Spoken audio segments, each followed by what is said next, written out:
Canada Japan there on casting be no credit Canada complex with Japan etbo ah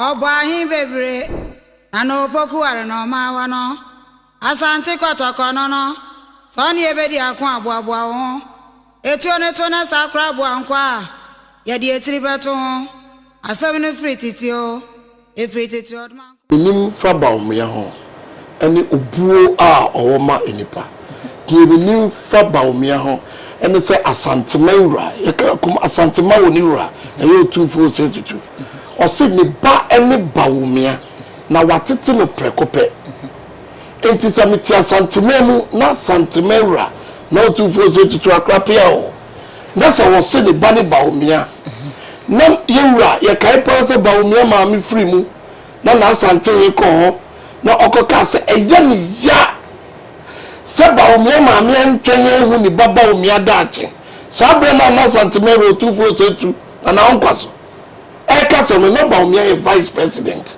intina candidate baby ni dache ni me ndeda ya ni mu ya ese Ghana fo nyina akose Bawumia no nya me confirm otufo yawo na wodi bra Bawumia ma me efri mo no me hu Bawumia se MPP say a ordinary candidate be akekedia ene kenya problem na mo ye pemi onko break 8 ni dia mayen na wo ye Bawumia mayen na vote ani e wo isrem put all the northern region together then total number of seats e wo 31 MPP was 16 NDC was 15 first na ye was 4 NDC no more do e take only Bawumia pe ene be me break 8 ya minimum ankofo enim no say Bawumia e unifier because we be a fan free here president go for discover no and Alandu be so nimo enti wono we Kufo boy and no say Alandu boy titi na ke Kufo fashions and on Alandu enini ho enti yesi ya no ono Bawumia no de ogina ne papa no mie no dem na oba ni papa no mi eno na vision it says MPP ni ye to aso efisa na do say all hand over more position emeze say na do so hand over more position dem am for keni am for say the ntia eye na do e support Bawumia ba ne say o person na mamu ne eto aso sanity na ko for the one na MPP che one person na mamu beto aso nobody wa MPP mu na o pe MPP che ko for do nobody. It is MPP no opposite to us no. Se na do ankofa Bawumia ma tie nie. Me see akufo de Bawumia ba. Tia akufo will not be stupid to see anybody become a leader than Bawumia. Ade na say akufo ko grand interview we won. O ba ko na be ko busa say dey ntina o di Bawumia ba. O say Bawumia e not na me ye sad na. Say putu say akufo eboma na ma equation no aye balance. Enu ti no fa no. Ekawaka Bawumia is clever. TME clever. Contestant ye cat no ye clever Kufo do ato na ntua eye Bawumia. Ye woni efi nyansa eye Bawumia. Ye only dia tem eye Bawumia. Ye offer sabi money emase enya wom eye Bawumia. Ye onye kuafo nka say you are fools. Farmers you are fools. Bawumia woni bi. Ye man unique and if you all can't judge say you are stupid fully judge one can but you will never open his mouth and tell the whole world say we sister go what or refer to a special prosecutor but you will never do it and probably Bawumia be so be assemble and so for no come anymore say send your name you be send your name other posters Bawumia will never do that Bawumia will blow many pa Bawumia bu ni pe bia so nipa Bawumia mpini yimo ana Bawumia kasa no on the blackmailer mara odi say unko pay for me say fa no emre na me fam blackmailer amuna ma difference Bawumia na blackmailer ana Bawumia wonya trofo so obi ti kasa constitution ati wiase na ono constitution na multimedia ye ne dia no wo di cocaine sika na ye constitution black court be tell me so me patcho me boa Bawumia patcho da because say it's better to swallow than to eat it back some back part me back kasem na me ba be patcho there ene menka de bia baba yankuri wo de oti wiase de bia baba yankuri until when na say what was menum ka senne de enti me pa mahamacho I'm quoting what Kennedy Agyapong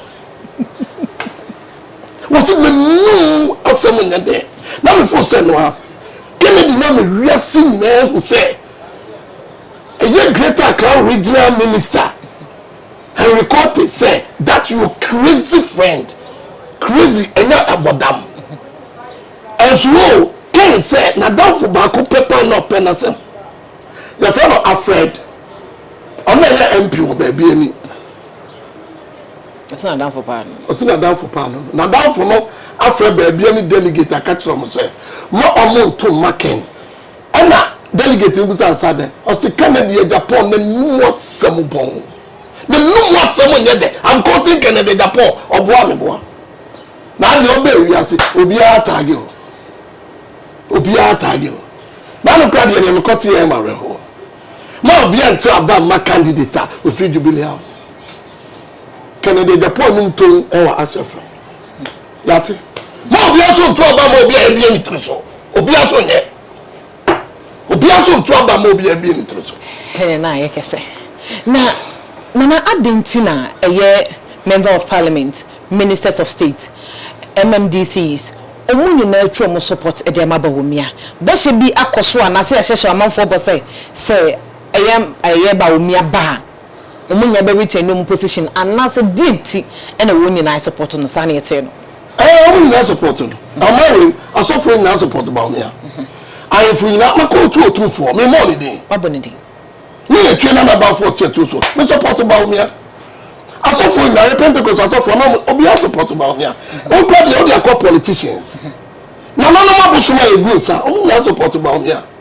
e dey tin support Bawumia ye pay 8 na breki because you person continue free SHS you person continue planting for food and job you person continue 1D 1F you person continue all the flashy programs NPP outlining you person continue we can only continue by bringing one person and one person is what the entire people like Bawumia okay because uboni dia nkotojo crack off you e di na Bawumia de ba eye na nadu 8 years one farm one na nadu e ba be yesronko oh Bawumia de o de bibia o de bua na nadu but don't forget one thing midi kan na home brasinti kine na nadu beka e no ye sa na constitution kire constitutional and prescribable job for vice president amebum David vice president be ever say ni nti ya bono aka ye je bono vice president be ever say ni nti e ma atamos di mama call see enko scrutinize no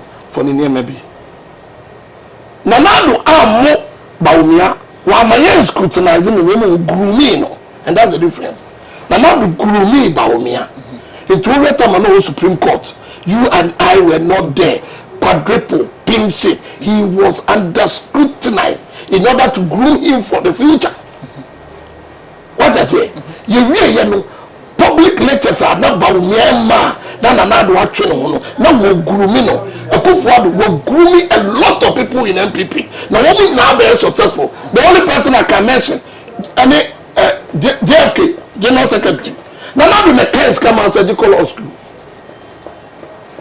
na no dey na Akufo-Addo anya fe wo grooming Bawumia wi NDC wo so ba bia am fe with the vice president how you dey on the president but MPP dey be enye ena na do say enya isa me term no dey with the vice president no be the president and nothing na what te Bawumia be ye nyema bebre a e be buru Akufo-Addo dey no so e bi ni dey oh digitalization see enko mo ya start digitalization say cut across but e do very far say no actually who dey Bawumia champion digitalization it's more than the economy because of society so person no aduane na woni nipa no dodo abeda no so woni nipa no dodo o ma we yini ya dodo and so see we no mind dodo you that we can plan for education we can plan for health we can plan for infrastructure we can plan for this yini ya dodo into digitalization e beboa ama yehu ya dodo we are handling the nation in the program about Bawumia Bawumia were a lot of things in bringing on board too many now we say one and since I pay our education when it comes to school fees payment hwe no ba Bawumia the system bi ba obi a student bi na laptop sa laptop na obi nya no unto textbook bi textbook na go so sa forever ebi won e David sabe ba kamini o mano age sankwa ko this year we obi a books keke school fees nka ho e na Bawumia se me de ba school fees yo book ye year frame na akola ni nya laptop ba ko ka be se Bawumia obi bi STEM education na eba no afi na eba emayo STEM no afi na eba emaye STEM no Bawumia be making sure say best spread across the length and breadth of the nation. When it happens so you see what is in Bawumia. I'm referring to education. When you go to hospital as you speak now, health insurance no eye duma but no obi na capture no Ghana card ye dey call hospital near wo kitwa near register near nipa ya wo so that when we are planning we can take a person like Gaddafi. Oh, God, it's in mind. He wanted to know, sir, no week, you won't collapse. Why was it? University to do those anyway, so that we are planning more. And then about me. Now, so digitize it, I mean, you can take your phone and find out the number of people who are you can take your phone and say you are coming to a tier 2 house. You can take your phone. Digitization, I want to know. Open so to be on Ghana, a Benjamin Ghana.gov, ABBA, a big platform. Just go and pay. Because of the digitization, if I tell you how much the ECG is generating, Sika, this year that ECG accounts bear 15. One organization, 15 accounts. The checkbook couldn't be credited to me at all. I'm account to credit. And then with the help of digitization, we say we are ECG, almost one account. We the America crowd to our bill and how Magana. And also our friend, for the Arama, a bill not so Papa Pano to America. Oh, top prepaid the crown also would do mobile money. If you Bawumia dear, when you cry beginning, yeah, topics. You may go into it, then you realize that Dr. Mahmoud Bawumia has a lot to render. And he has started. Look, yeah, who cry? And then you want to play football. Take it in. Kotokone has a bar. Stadium here, man, from the best of your next market. And may you take it in to don't worry yourself. Kotoko, say, nipa 100 no stadium, you get the 100 money. 200 they will get it. Adentia. Bawumia mapano or the bano. Or the bow. And now, because you know, when you are doing this software, when you start, you come across to some challenges. So in the process of developing the software, then you consider the challenges. You're able to overcome the challenges. That is all. And don't forget, when you overcome the challenge, there's other thing we call updating. You have to keep updating the system. Keep updating. You know, so you'll be doing plus and minus to keep the system moving. And I can assure you, so my Ghana, at the abandoned Bawumia, will be a drastic change when you come to development. And the other than the news what you say now. A was sure say a compare Canada Japan and then a contest in Tia or my finance minister who know this guy a money. Oh, okay, sir. What's the media? Maybe one way you should allege because because Canada Japan here on class and be no credit. Canada compare with Japan. Etro. Can't break it and be clear. It's one more also finance minister. Some finance minister on Bawumia campaign. But who see baby on Bawumia campaign? Man baby na ban.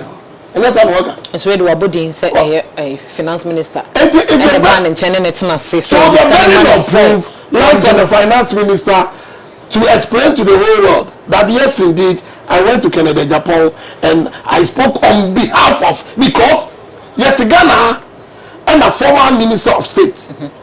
Echo say woman is can't come about Bawumia. Quality. One man is can't come about Bawumia. So I found go or do I found come about Bawumia.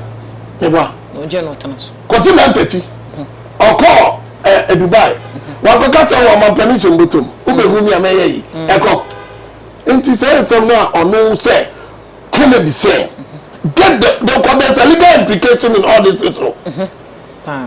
Kennedy say obi ban ho yentini obo no no because I glad that me ati say oko ken wo komo nkodi nyanu na kan beka yo finio enti ye be do ne di Canada Japan di it is all see on ka say o tie to so na me ba ne ho na o finance minister no finance minister omui o tie ase ono nso nyina no all the me komu a enye dwuma ba me two address say the finance minister on ka Bawumia campaign team ho you know finance minister ko hu no a e bi another for no because me nso me nim pass Canada Japan one of his best friends is a finance minister.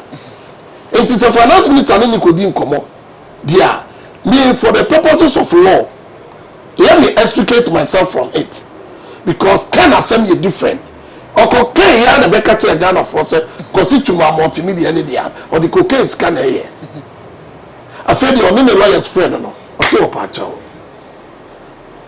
can na timidi di mahama attempt to a criminal e do be can say o pa chawo not matured enough politics mo ya no sako ya okodi di Ibrahim Mahamatam so ye criminal do ni Alhaji Batule enya interview ewo Adom TV enenye ke ya no ko famo Mahama ni Ibrahim Mahama ewo program so Canada Japan e kasa you ti ye hwe ni ne kasa de e trodoso enti mo no be ya dwen say Kennedy oboa no ho anaso wo fa kwa bi so grumi no ho fo eye this race enti na no obabo ntebe ka ensema no obabo ntebe ka na ofa kwa bi so grumi no ho so ofa kwa bi so ema Ghana fo no mu bi enya ne trust ansana odi pia bonte se opese ogina ewo MPP amanyoko din me to me nche because me dem fo so for kwa bi so dey practice blackmailing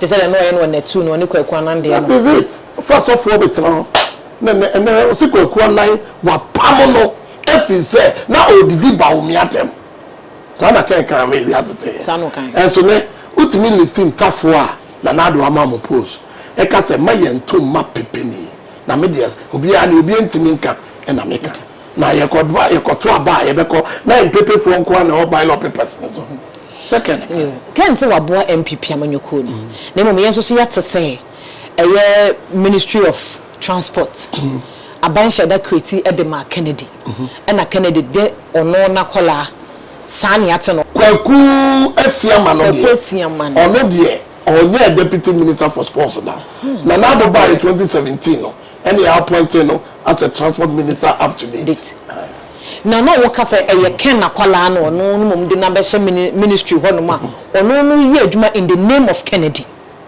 so ye kasa se ken na kola minim ken nguru obi ada enti minim na kola ewo ba na mfo se me yiro da na chidie we board chairman and then yiro da na chidie ukosi press councilor ne yiro da na chi yo no and as say be last week e Ghana idum kane anyina no na ye Ghana gas na ya shoto and na Ghana gas so board chairman Kennedy enti oni na na ke say no last week no obe ya no man ye ti o mani na ebe so eno de na ke say itimi busa no isa so wanya daji kire ni memo na ka so kire di ti o my Ghana die ye so no menu na ye do like say if Ghana gas as Ghana gas na na do you secondano nti ho no na ka say ka be kire but o che mu na mu sa no ye ti o mani na ebe so okay nenu say ye ka say ofori asiama ebi a we ye ken boy de adia me hu fax no me ti me nka say we ye the boy say send your the boy and your papa also na could not see and to Abama Bawumia.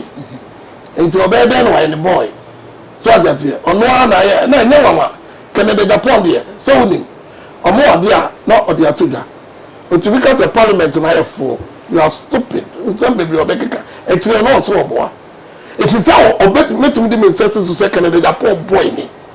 Nemo no one be anas e no krose e create that ministry at the Kennedy ministry the create grant e work to me nim the NTI you better say Minister of Transport has been ministry from Adam's days up to date. So at what point in time can it be created for Canada Japan? Unless of course you want to tell me that it's a new ministry, but for all you know and for all intents and purposes Canada Japan no Ministry of Transport no it's a creative man saying na dey na why you creative man no but even for granted that you see all fun nipa and MSC transport ministry ho and all the nipa and ambeso the minimum opinion and it's a minister say yentuma Bawumia. And I know it as a fact. For somebody to say how minister near the boy there. And we need evidence here. Okay. And the me Ken. Yaswansa. Inim Ken. Inim His Excellency Dr. Mahmoud Bawumia. And some Ken Nekan Yate. And I did Dr. Mahmoud Bawumia so Ekan and also Yate. Never me so at the same. Ken and Crawford be so cassette. Say delegate eto about the Dr. Mahmoud Bawumia. Nasa obey flag bearer. Polling station executive me chair delegate no. Ombe good delegate. Every MPP amani kunumu kura na delegate hadwene. Sasa no what? Na ati ya no say na uchire. Sir Ken Crawford ne kai. Na Dr. Bawumia babontia be ya no dada. Enyema miensa amde to ne so. Say omo nto aba. Omo me say Dr. Bawumia no we need to be one people so. Ombeko so ato amaba. Omo can be class Dr. Bawumia and MPC leading the say no be more makono post. Hey, Nyaka Bawumia powerful and also Bawumia we need to me no. Omo say Bawumia ma chairman for bus. Pickups. Get your ground. Ni party chairman we use new pickup here. Kumasi ni na so yete. I'm yet to see one chairman driving a new pickup. But in himself chairman be ono aka say the pickup yi Kennedy man. So obi ebika but me podium say so we party na omo obi adwuma ye na man resources asene o bai wanya wa kandi abede no waye ntumi nya adwuma etumi ya na media here omo keka to Bawumia so no wuntumi wasem bia oka o say politics nti ebetwam sanity etwam a ntumi nkare kentumi kwa ekuti bia be 2014 tama Bawumia ka say if the fundamentals are weak the exchange rate will expose you na waka but then we refer to MPP for no nyansa if you nyansa akromu ni bi and the okotu a no ega Canada Agyapong sa na nyame ball no on the obedi de watem but they didn't attend bia no 1 and 9 sa na ne de no tie attend die be no nche afia so asnega no the man be to say trace no dey no come for more and so afia so asnega akokan bia can say bu what you say it me no dey when na politics we be memenda memenda no pamene Dr. Bawumia ebeko meba ko jano na wakoto number ebeto headquarters ewia ebebe fi abe prepare tea any to serve e dey atwen constituency ni mu nipa ne no so e ti ahwie be so almost starting 9 kra na e mo be 12 na o ma to awie o ko so enya number 1 o dey for accreditation ko na koto na ko if se no a ye mu hu o mani so e wo polygano tama Dr. Mahmoud Bawumia Jemai 2025 January 7 president ekosia na odini campaign to 275 constituencies e bury no na si wo polygande onyame enim si esi Bawumia ya wie dada yes I done deal no I done deal la che every year koto aba manipa MPP4 omo koto aba manipa oh ya koto aba manipa oh enyo bia na ni titu so enipa o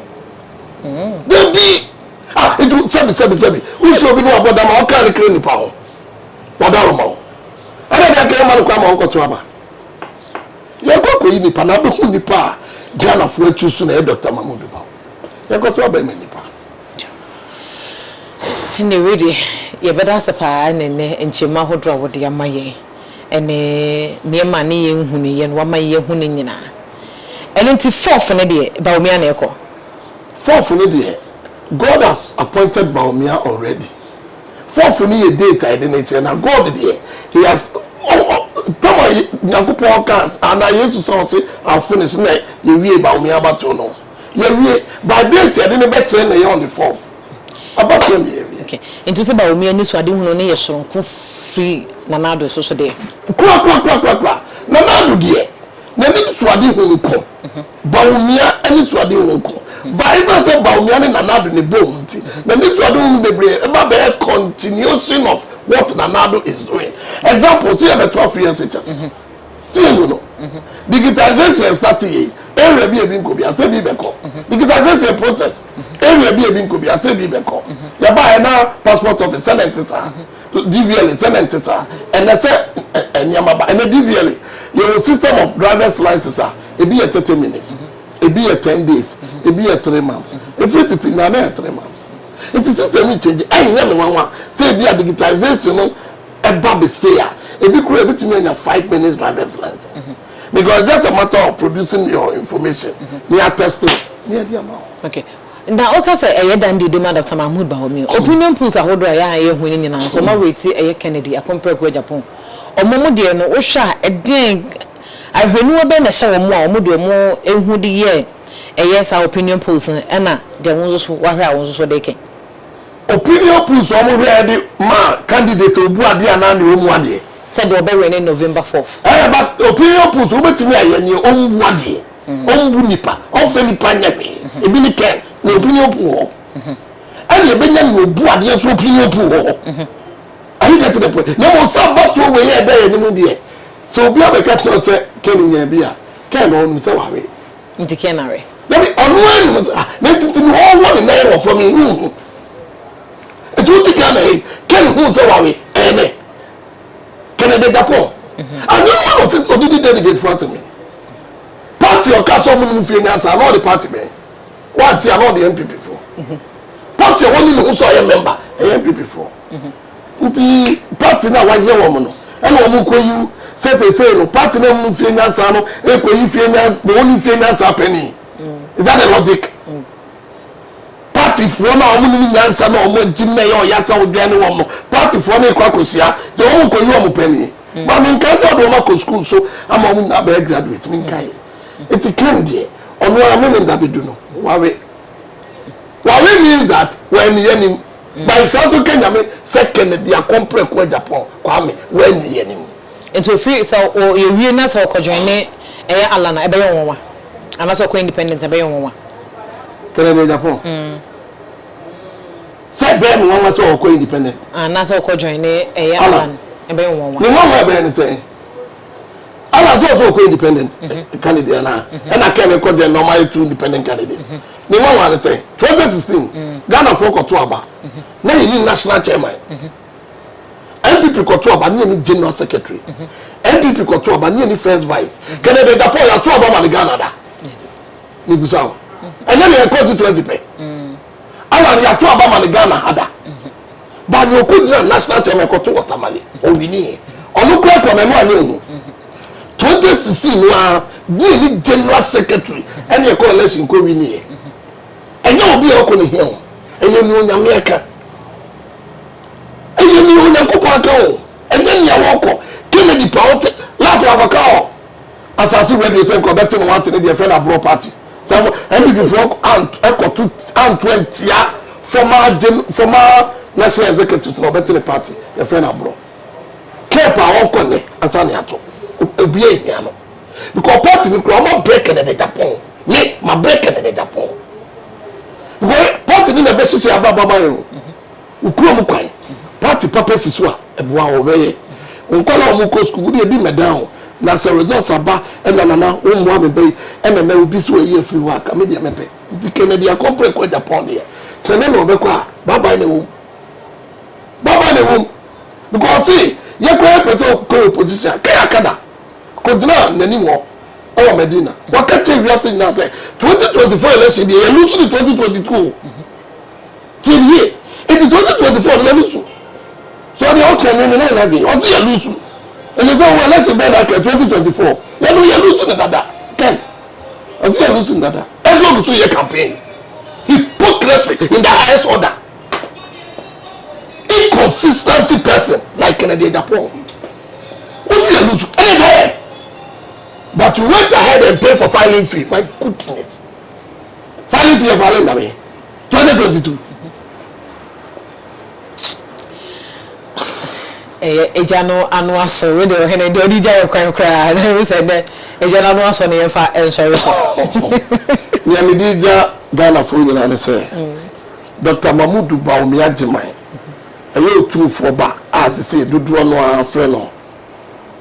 Tu for PCA Nana Agyapong Prempe Bawumia tufo jini tumu ogokata se mini papa mini mame tufo so majo asantemewura ne ma no de ombi ahen to ko bantema ne ba no de na di ahen o fa ne baba omi ase betra msira so ne tufo pe no de ne ba ne beye ne tufo pe e no de ne ba ne beye e na wo hu se ne baba omi o tufo ne baba omi ano o pe na so ngobu no intimi ya sure se mre so na se ba omi afro amenya na ne me papa asantemewura no tufo se tutu e be ka no o de be aduma etigana fo nyina no se ye wo buo so nkoma otufo na otimi kasa ne ba ne Bawumia na wo ko kan se ne maame ahu ne da chinti otufo di hunti ya ntoma Bawumia ya weda se ne ye ne nana oti etu so kokobeto so emienu ene ne bebo nkoma akwansra hene ne osaye Bawumia nua ena afin so eke Kennedy are ne bebo nkoma yi na ne message say eye etu ahene ne esia hene mokoto aba 4 November no wo mu hunu efa aye Dr. Mahuba Bawumia ho a ageman eho a omunye hu ye no omo ahunu yie na mokoja daka mu a omo hu bebi ombeto maba no e mokoja daka mu dia ankaso omo bebi ombeto akwa omo to ama Bawumia omo to e dia ama Bawumia na yes Ghana dache ene yeto so medi e de ma me fawuzia otweda mpo nyankopon ya adoma ye besa hia ya mpo a ohene besa de bia so